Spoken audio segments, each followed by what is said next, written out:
Olá, amigos! Hoje o papo é sério. Trouxemos uma super veterinária para falar sobre as doenças que esse bichinho danado que é o carrapato transmite. Assista até o final para saber tudo sobre o assunto. Essa é a tia Beatriz, eu a chamo de tia Bia. Mas, eu sou íntimo, né? A tia Bia cuida dos meus irmãos e agora vai cuidar de mim. Fale um pouco sobre você, tia Bia.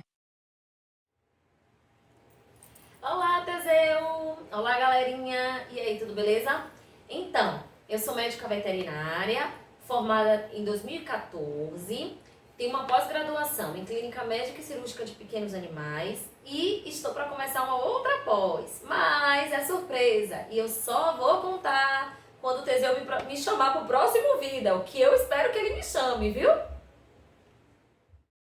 Tia Bia, quais as doenças o carrapato pode transmitir? Então, Teseu, existem duas principais, certo? Que são a Ehrlichia e a Babesia. Porém, a gente tem mais duas, que é a doença de Lyme e a anaplasmose, certo? Então são quatro, tá? Só que as duas principais, Ehrlichia e Babesia, que a gente está mais acostumadas a diagnosticar, tá? E tratar, mas tem também a anaplasmose e a doença de Lyme. Tia Bia, o que a mainha tem que fazer para que eu não fique doente? Então, Teseu, boa pergunta também. Existem alguns medicamentos no mercado, certo? Como, por exemplo, coleira, pipeta e comprimido. As mais antigas são as coleiras e as pipetas. Só que hoje, particularmente, eu prefiro os comprimidos. Por quê? Porque os carrapatos, eles já adquiriram uma resistência às substâncias das pipetas. Então, assim, resolve? Resolve.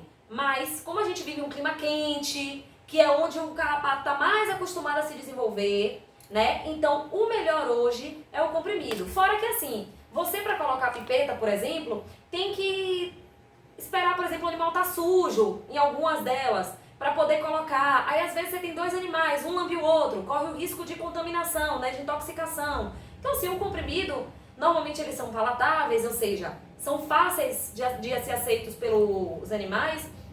Então, pra mim, hoje, essa é a melhor forma. E cada um deles tem o seu tempo de ação, certo? Então, vai depender de qual tipo pra gente saber quanto tempo pra vir, certo?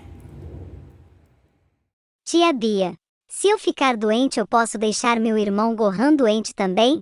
Com minha saliva? Meu, ai ai, que vergonha. Xixi e cocô? Então, Teseu, não pode não, tá? Os animais só podem pegar a doença do carrapato através da picada do carrapato. Ou, em alguns casos, através da transfusão de sangue, certo? Tia Bia, humanos, gatos ou pássaros podem pegar essas doenças de carrapato? Então, Teseu, boa pergunta. Pode sim, tá? Na maioria das espécies podem sim adquirir doença do carrapato, só que não necessariamente são essas doenças que eu falei. Ehrlichia, Babesia. Por exemplo, o homem, ele pode adquirir a borreliose de Lyme ou, por exemplo, a febre maculosa, certo? Já os gatos podem adquirir a hemoparasitose e todos eles podem adquirir, por exemplo, o DAP, que é uma dermatite alérgica a picada de pulga. Porque o que acontece? O carrapato, ele tem uma substância, né, uma toxina na saliva, que quando ele pica, ele acaba anestesiando o local e causa coceira. Então você muitas vezes não sente que está com um carrapato ali. E aí vai acontecer uma reação alérgica depois, que é um pontinho vermelho, e aí vai vir os sinais clínicos, né? Se o animal, ou por exemplo o homem, tiver com imunidade baixa, certo? Aí a gente vai falar disso mais à frente, tá bom? Tia Bia, se eu tomar os remédios contra carrapato, posso ficar dodói? Então, Teseu, ótima pergunta. Pode sim, infelizmente. Por quê? O carrapato, para morrer, ele tem que picar o animal para ingerir a substância e morrer.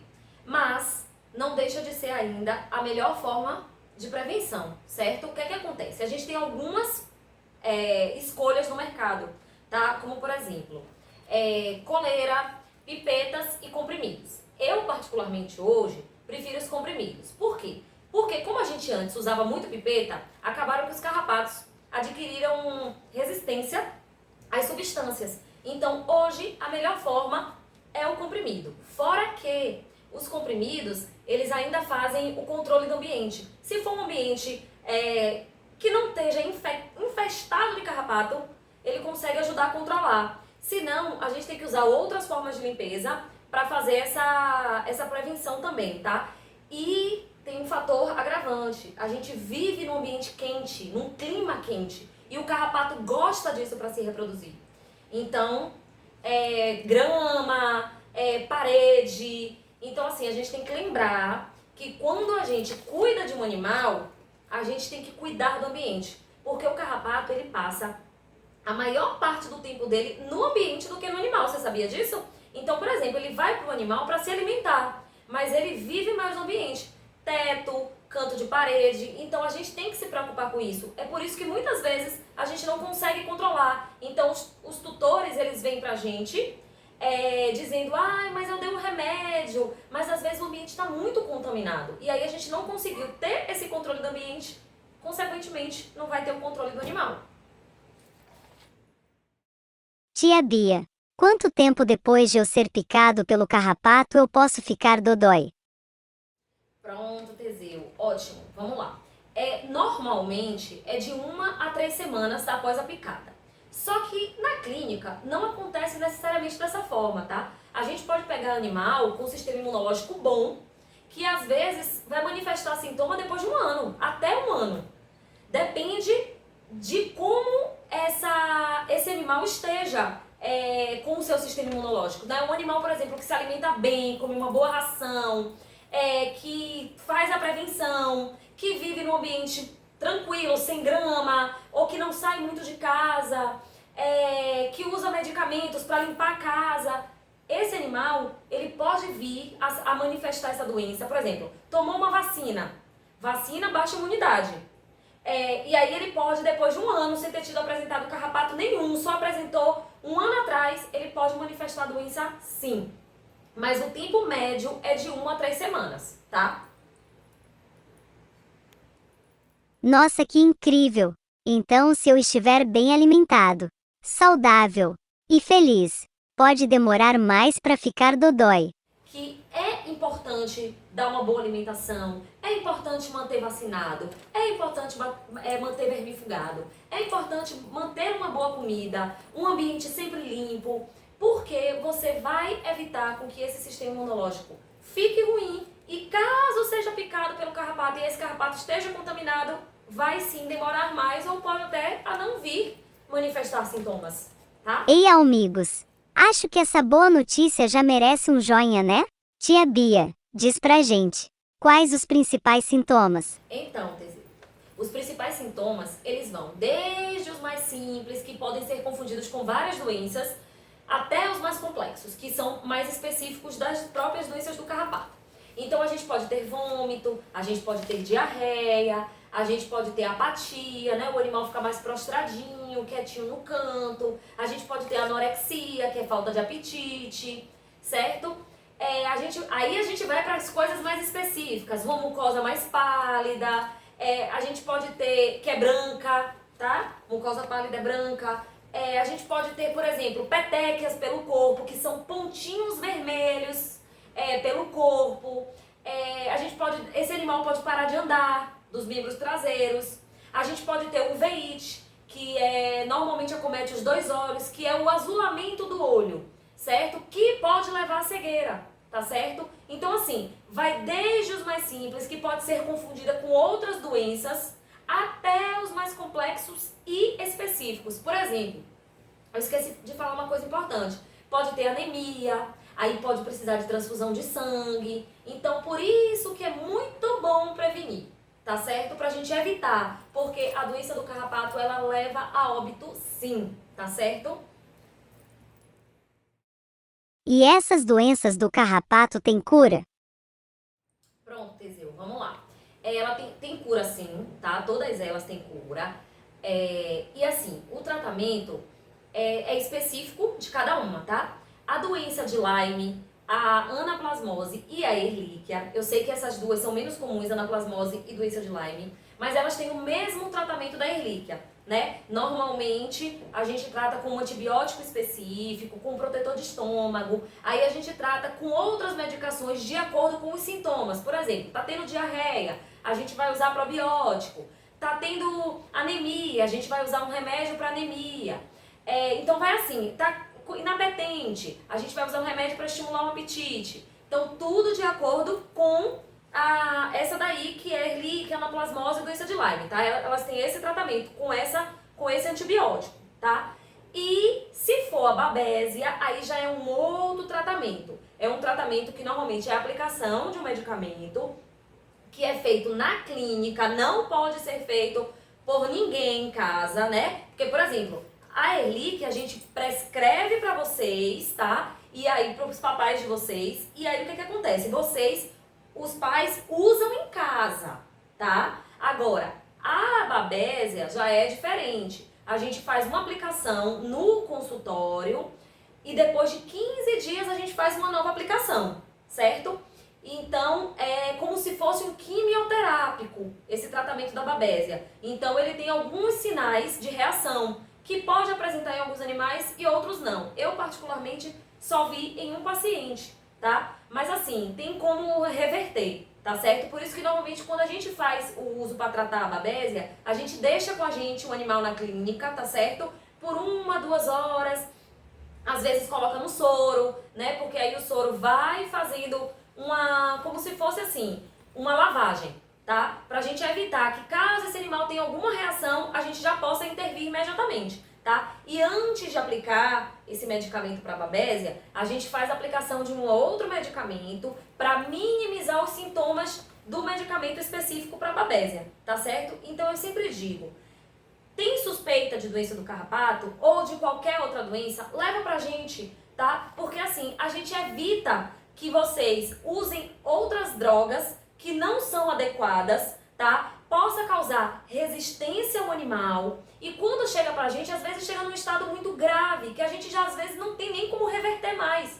Então é importante, suspeitou, observe bem seu animal para poder você saber identificar se tem alguma coisa diferente, tá? Se as fezes estão com uma coloração diferente, se esse animal tá com a pele apresentando os pontinhos que eu falei hemorrágico, tá certo? Então, é bastante importante que vocês conheçam seus animais e que levem pra gente poder cuidar, tá bom? Nossa, quanta informação! Agora fala pra gente, tia linda, quais os riscos da automedicação e tratamento caseiro? Pronto, Teseu, super importante isso mesmo. Vamos lá. O risco é simples, né? É você poder levar um paciente a óbito, é você causar, por exemplo, resistência a certas drogas, porque a gente não pode achar que todo sintoma é doença do carrapato, por exemplo, né? Já que a gente está tratando sobre isso. Às vezes seu animal, ele até teve carrapato, ele até pode estar com a doença do carrapato, mas ele pode ter outra coisa. Ele pode ser alérgico àquela medicação. Então assim, existem muitas drogas que os cães, que os gatos, eles não podem usar, porque pode levar a óbito. Né? Então assim, é por isso que eu falei anteriormente, a gente tem que conhecer o nosso animal, já que a gente diz tanto que eles são nossos filhos, a gente tem a obrigação de conhecer eles, saber quando eles estão saudáveis e quando eles estão diferentes, apresentando um comportamento diferente. Por exemplo, uma diarreia, uma falta de apetite, um apetite caprichoso, que é, por exemplo, querer comer só patê e deixar de comer a ração. Isso não é normal. Se ele come a raçãozinha dele e come o patê, então, e ele passa de repente a só querer o patê, tem alguma coisa errada aí. Então, é importante a gente conhecer, pra gente saber os sinais diferentes que eles apresentam, pra gente poder levar pro médico veterinário, né? Porque a gente não pode usar qualquer droga, porque a gente viu na internet, por exemplo, uma papa de quiabo que o povo fala que usa pra curar sinomose. Não existe isso. Pode ter algum problema, doutora, em eu usar esse quiabo, por exemplo? Às vezes tem. A gente não tem histórico, por exemplo, de que o cão ou o gato tem alergia a quiabo. Mas não é bom, você pode causar diarreia, você pode causar uma intoxicação alimentar. Então, assim, a gente não pode usar nenhum medicamento caseiro, porque não existe, tá? Existe assim, por exemplo, um animal tá com anemia, por conta da doença do carrapato ou por conta de outra doença. Você pode fazer o uso de um fígado, por exemplo, cozido só na água, porque sal não pode, cebola não pode, é tóxico, alho muito menos. Então, assim, você pode cozinhar um fígado e fazer, você vai estar ajudando o seu filho de 4 patas. Mas você não pode medicar com medicamento em casa. Existem muitas medicações que são fatais para os animais, tá? E os medicamentos caseiros não resolvem nada. Você só gasta seu dinheiro, faz com que seu animal ingere muitas vezes alimentos tóxicos, medicações que não são para eles, tá certo? Então é importante levar pra gente, é importante conhecer e levar para que a gente possa fazer exames, né? Porque a gente tem que fazer exame.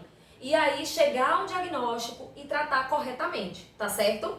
Eu espero muito, muito, muito ter ajudado, viu? Ai ai, acho que estou apaixonado por esse sorriso incrivelmente lindo. Muito obrigado por essa aula incrível, tia Bia. Estou muito feliz por poder estar aqui hoje aprendendo sobre esse bichinho danado. Então, Teseu, eu é que agradeço, meu amor, viu? Agradeço pelo carinho, agradeço por sua mãe me deixar cuidar de vocês, viu? Obrigada. E assim, eu espero muito que a gente, né, que o seu canal, que a minha participação possa ajudar os papais e mamães de pet a fazer a escolha certa e tomar as decisões adequadas para a prevenção aí das doenças, tá bom? Principalmente para essas que são bastante terríveis. Tchau! Ajude o vídeo a chegar em mais pessoas. Compartilhe, deixe seu like. E não se esqueça de se inscrever no canal, tá? Vejo vocês na próxima semana. Tchau, tchau!